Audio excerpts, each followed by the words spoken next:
Aujourd'hui, c'est le 24 février 2023 et nous sommes devant l'hôtel de la ville de la paroisse de Plessisville.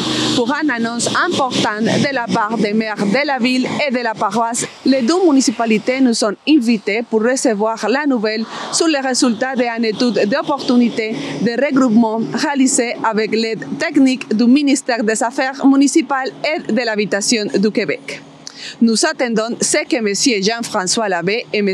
Pierre Fortière, les deux maires de la région de Plessisville, ont à nous dire sur la possibilité de fusionner les deux municipalités. On a eu l'étude récemment sortie, la version finale, on a eu hier matin du ministère des Affaires municipales. En majorité, c'est des grands avantages à regrouper nos deux municipalités.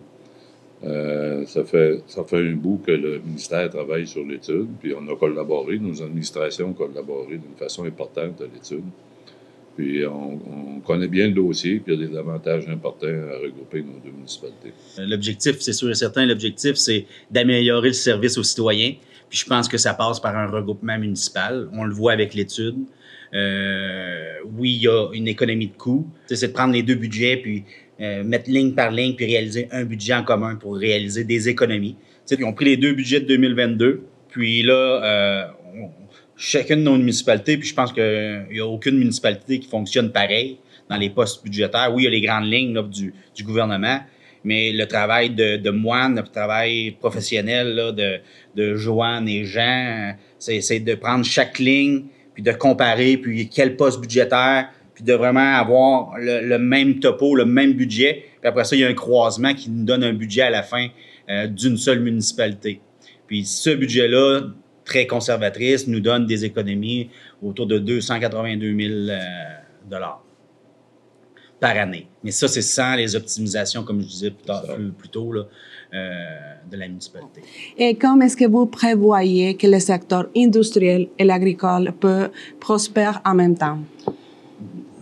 Le secteur industriel, au niveau du parc industriel de Plessisville, on est rendu à pleine capacité. Dernièrement, on a vendu le dernier terrain. Il va y avoir beaucoup de construction dans les prochains mois. Fait qu'on a besoin de territoire pour agrandir. Le territoire est dans la paroisse de Plessisville. Fait qu'on est sur le point de déposer une demande à la Commission de protection du territoire agricole pour un agrandissement de notre parc industriel. Nos industriels sont très, très dynamiques. Une majorité de nos industriels ont agrandi dans les 2-3 dernières années, puis il y en a qui agrandissent encore. Fait qu'ils ont un besoin important. Dans le nouveau parc industriel, on pourrait dire, il y a déjà des réservations de terrain de fait. Fait que ça, c'est important pour que nos industriels puissent continuer à se développer. Puis aussi, au niveau résidentiel, dans la ville de Plessisville, il n'y a plus beaucoup de potentiel. Fait que le grand potentiel dans la paroisse, il y a des terrains qui sont déjà dézonés, qui sont en zone blanche, pour plusieurs centaines de logements. Hein. C'est-tu 5 ou 600 logements, je pense que... 800 terrains disponibles, 800 potentiels, terrains, déjà en zone blanche. Qu'est-ce qu'il faut dire aussi, c'est que, pareil comme la ville puis la paroisse, il faut créer de la richesse. Puis créer de la richesse, faut avoir les outils nécessaires pour le faire. Puis je pense que l'institutionnel, le commercial, le résidentiel puis le agricole peuvent vivre ensemble. Puis je pense qu'il faut se doter des outils. Nous autres, la première chose qu'on a fait, c'est que oui, on voulait développer, mais moi, j'ai pas l'eau. La paroisse n'a pas l'eau. Puis la ville, elle a l'eau, mais elle n'a pas les terrains disponibles. Donc, ce qu'on fait, c'est qu'on fait une mise en commun de nos forces. Puis, je pense que dans le respect de chacun, on va pouvoir créer de la richesse pour nos municipalités. Ça, c'est l'avantage, parce que la première chose que le citoyen m'a demandé, c'est le compte de taxes. Qu'est-ce qui va arriver avec ça? Mais si on ne crée pas de richesse, le compte de taxes va continuer à augmenter d'année en année. Puis, pour créer de la richesse, moi, je pense que, comme je l'ai dit dans la campagne électorale puis dans la dernière année, il faut avoir cette responsabilité-là d'aller vers pas un complexe industriel, mais un parc industriel prospère qui va être aménagé de façon logique et rationnelle, mais aussi il faut avoir une vision sur le résidentiel, il faut avoir une vision sur la densification, puis surtout, il faut avoir une vision comment on protège mieux le territoire agricole. Ça, c'est une des responsabilités des municipalités. Puis ça, moi, j'en fais, puis Pierre en fait un cheval de bataille aussi. Il faut être responsable du territoire, la chance qu'on a d'avoir du blanc, d'avoir un périmètre urbain qui est disponible à la construction. Puis ça, c'est ce qui est très intéressant. Puis encore aujourd'hui, puis quand on a rencontré la ministre des Affaires municipalités, elle voyait tout le travail qu'on avait fait, un travail très réaliste, très professionnel par les équipes, là, de cibler des secteurs où on peut densifier, puis de respecter toutes les zones. Ça, elle a souligné le travail. Puis encore aujourd'hui, le député nous l'a mentionné, là, qu'une municipalité se devait d'avoir cette vision-là de son aménagement de son territoire. Dans l'étude, on voit un annexe qui est le développement du secteur Est de Plessisville, qui démontre bien le secteur industriel qu'on veut développer, puis les secteurs résidentiels, puis les secteurs commerciaux aussi qu'on veut développer, qui sont sur le bord de 265, côté Est de la ville de Plessisville.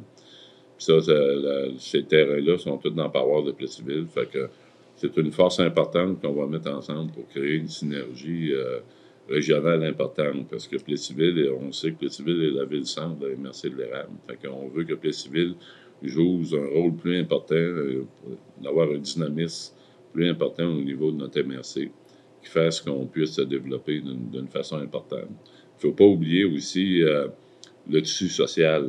Le social et le communautaire a des grands gains à avoir là-dessus, autant que le gain économique. C'est très important de ce côté-là aussi. Je tiens aussi à saluer l'ouverture des maires de la MRC. Ça, c'est sûr que nous, notre début de relation, ça est venu chamarder certaines, puis des préoccupations. Mais je pense qu'ils ont compris le bienfait de notre bonne relation, puis de l'ouverture, puis qu'est-ce que ça peut dégager pour l'ensemble des municipalités de la MRC. Puis ça, on veut continuer à jouer un rôle de partenaire, un rôle de leadership envers ces municipalités-là. Puis, on va répondre présent là, à tous les projets qui vont nous proposer, ça, c'est sûr et certain. Là. Bon, on a parlé de taxes. Est-ce que les gens payera plus ou moins de taxes avec cette alliance? Là, présentement, dans l'étude, il y a une économie de taxes pour les citoyens, pour l'agricole, mais on ne se le cachera pas, il y a une augmentation de taxes pour le secteur commercial, industriel de la paroisse. Faut se le dire, la paroisse avait un seul taux de taxation pour l'ensemble de son impôt foncier, dans le sens des propriétaires fonciers. Donc, que ce soit une usine ou une ferme ou une maison, c'est le même taux de taxe. Là, au budget de 2023, de cette année, la paroisse, le conseil a annoncé qu'il allait mettre en œuvre un taux de taxation varié. Donc, on va se donner les outils pour pouvoir être le plus équitable possible dans la façon de taxer nos citoyens, notre résidentiel, commercial, industriel, agricole et forestier. Ça, on veut mettre ça en place dès cette année. Puis, avec le nouveau rôle d'évaluation qu'il va y avoir l'année prochaine, qui va être déposé dans les prochains mois, là, les équipes vont travailler à un nouveau rôle, un nouveau taux de taxation. Puis, on va prendre l'opportunité pour implanter un taux de taxation variable. Donc, moi, je suis persuadé qu'il va y avoir des économies substantielles pour plusieurs personnes de la paroisse et de la ville. Actuellement, dans l'étude, on a pris les chiffres de 2022, puis il y aura une diminution de taxes. Pas une grosse diminution, mais il y en a une. Cependant, il faut comprendre où il y a des gains importants à faire, c'est dans le développement, d'avoir des nouveaux payeurs de taxes, puis avoir plus de maisons, plus d'industrie, plus de commerce, qui fait que ça va limiter les hausses. Est-ce qu'il va y avoir des hausses dans le futur? Oui, il va y avoir des hausses dans le futur. Mais le truc, c'est de les modérer le plus possible avec des nouvelles évaluations, avec des nouveaux bâtiments. Comme dans le parc industriel de Plessisville, depuis quelques années, il y a eu une effervescence, ça s'est tout vendu. Fait que il y a beaucoup de nouveaux revenus de taxes à la ville qui rentrent de notre parc industriel, qui fait qu'on a limité les hausses de taxes. Ce qu'on n'a pas en paroisse. C'est ça. C'est ce qu'il faut avoir en paroisse. Il faut créer cette richesse-là. C'est ça. Il faut faire partie de cette solution-là. Et ça, c'est un de nos mandats qu'on a au conseil de la paroisse. Puis je pense qu'en s'assoyant ensemble, je pense qu'on peut être encore plus proactif pour trouver ces solutions-là. Parfait. Et quand on parle pour informer les gens du temps, quelles sont les étapes de ce regroupement de municipalité? Il y aura 2 séances d'information. Il y en aura une première le 29 mars qui va avoir lieu à la Polyvalente. Le 29 mars, qui est un mercredi soir. Puis il va en avoir un autre le 29 avril, qui est un samedi, au Motel Lafare aussi, dans la salle du Motel Lafare.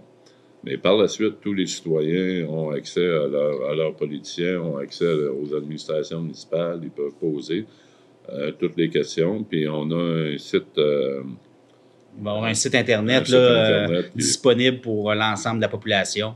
Il va y avoir les séances du conseil aussi qu'on invite. Là, s'il y a des gens qui sont gênés d'aller en séance publique, ben, il y a les séances du conseil que j'espère qu'il va y avoir beaucoup de personnes. Les séances vont être enregistrées, vont être disponibles sur Internet. Les citoyens ont besoin de chiffres, ont besoin de données, besoin de l'étude. C'est disponible à la municipalité. Puis moi, je me rends disponible. Puis Pierre, on se rend disponible à aller même dans les cuisines des gens puis de répondre à leurs questions. Moi, j'attends juste ça, de pouvoir répondre. Puis s'ils ont des questions, voyons, pas des peurs, mais des interrogations, ben, on est disponible pour répondre il n'y a pas de problème, là, ils peuvent appeler la municipalité, avoir mon numéro de cellulaire, puis je vais me rendre disponible. J'attends juste ça. Parfait. Bon, on va parler les bénéfices les plus importants pour la population de cette alliance.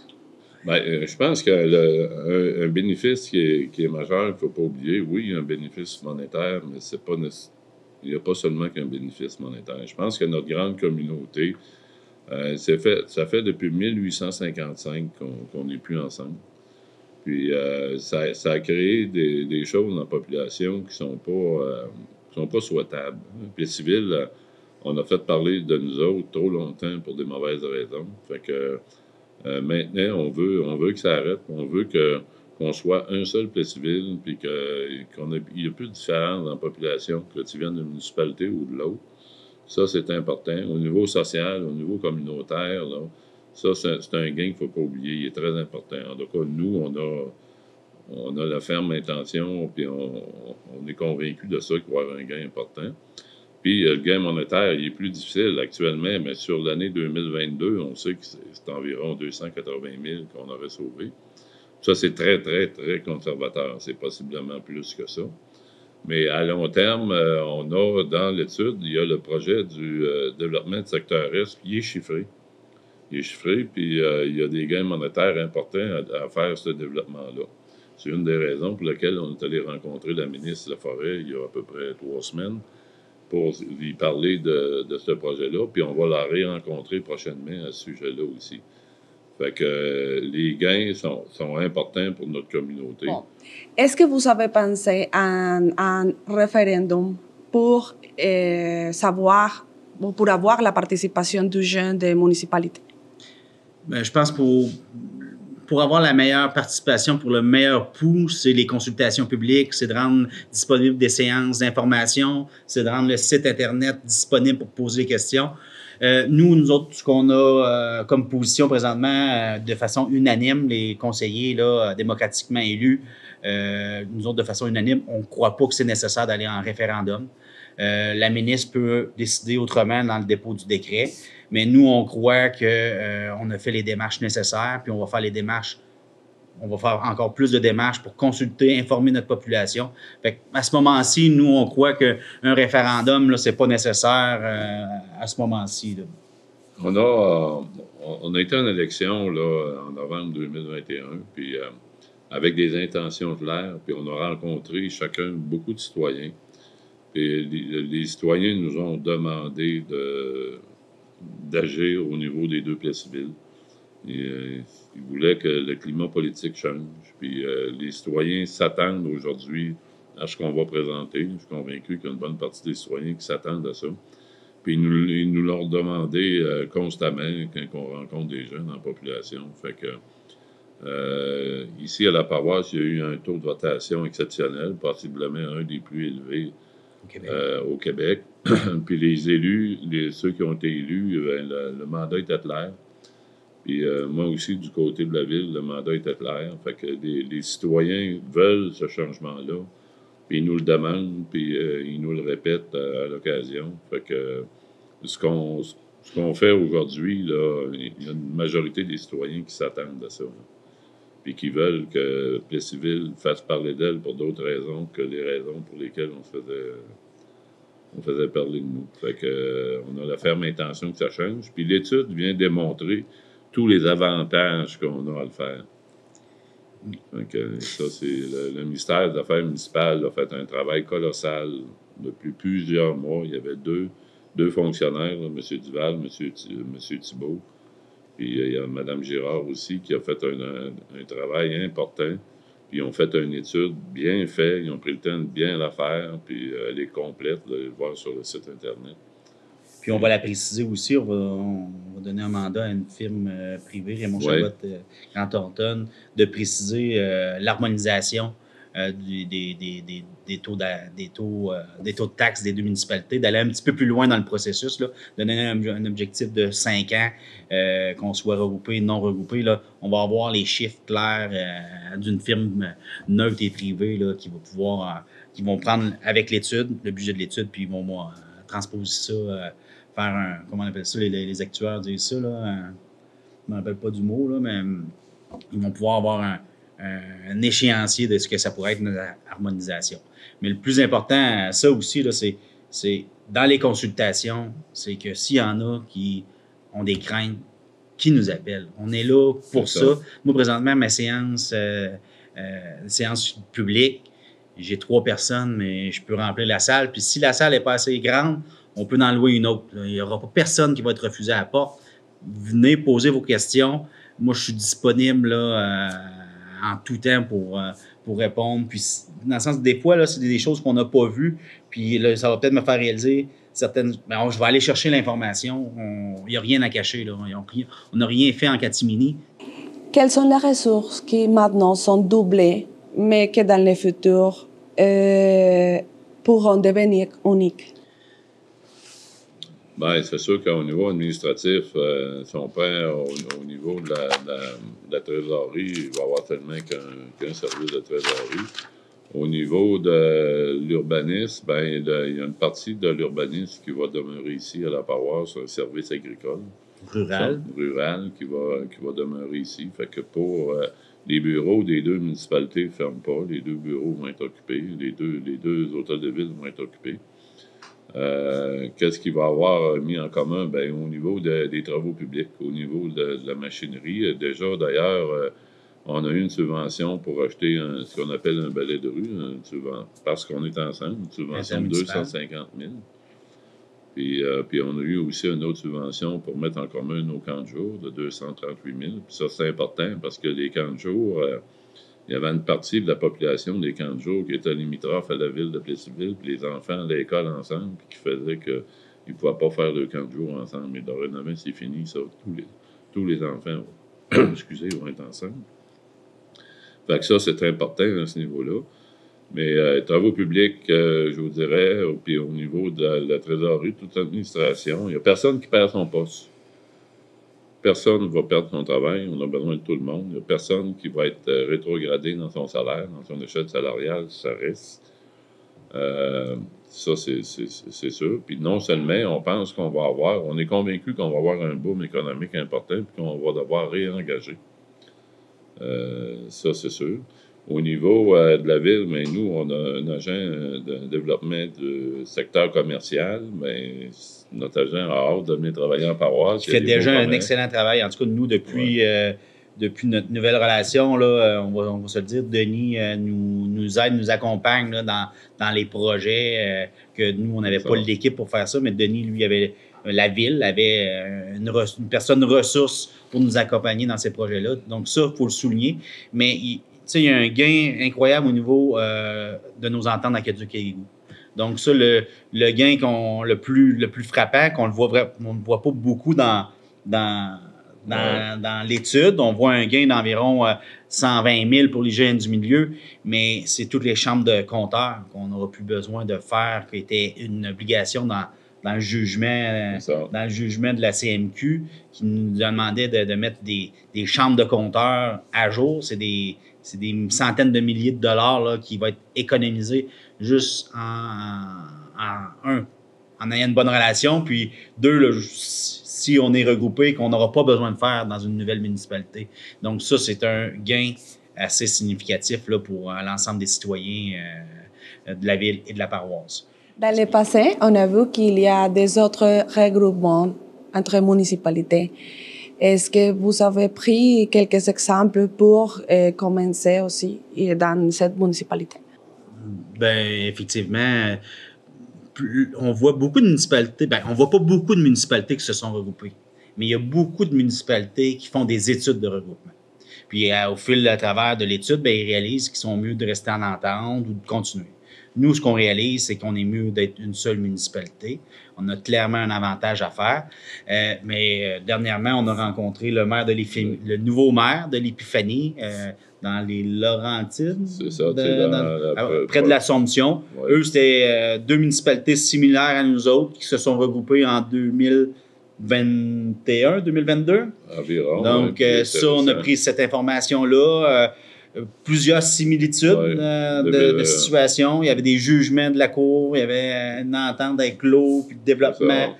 Donc ça, c'est des choses potentielles, mais c'est sûr qu'à côté de nous, on a Princeville qui a fait ça dans les années 98-2000. Environ, oui, puis qu'on a vu. Puis il y a aussi de Vellioville, Saint-Anne-du-Sault qui l'a fait il n'y a pas très longtemps aussi. Fait qu'on voit que ces municipalités-là ont eu des avantages à le faire. Puis quand on parle à ces gens-là, personne ne serait revenu en arrière. Personne ne reviendrait comme avant. Ils sont contents. Puis on voit à Victoriaville, dans les mêmes années, on fait 3 municipalités ensemble, Victoriaville, puis avec beaucoup d'agricoles.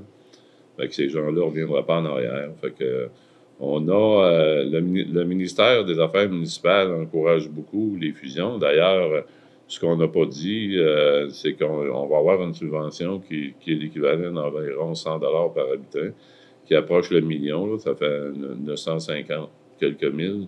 On va avoir sur une période de 5 ans. Fait que ça, c'est fait pour encourager les fusions, parce que le ministère voit un avantage important d'encourager les fusions. Puis les autres montants qu'on a eu pour le balai de rue, pour les camps de jour. Puis on travaille aussi d'autres projets en parallèle là, qui va peut-être, on devrait avoir peut-être des nouvelles assez récemment là-dedans. Fait que le ministère voit d'un bon œil que les municipalités se regroupent. On est aussi 2 nouveaux maires à la table des MRC là, depuis 14-15 mois.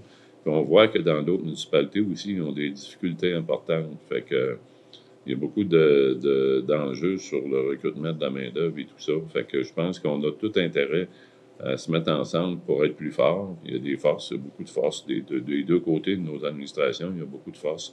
Puis de les mettre en commun, bien, ça ne peut pas faire autrement qu'être gagnant.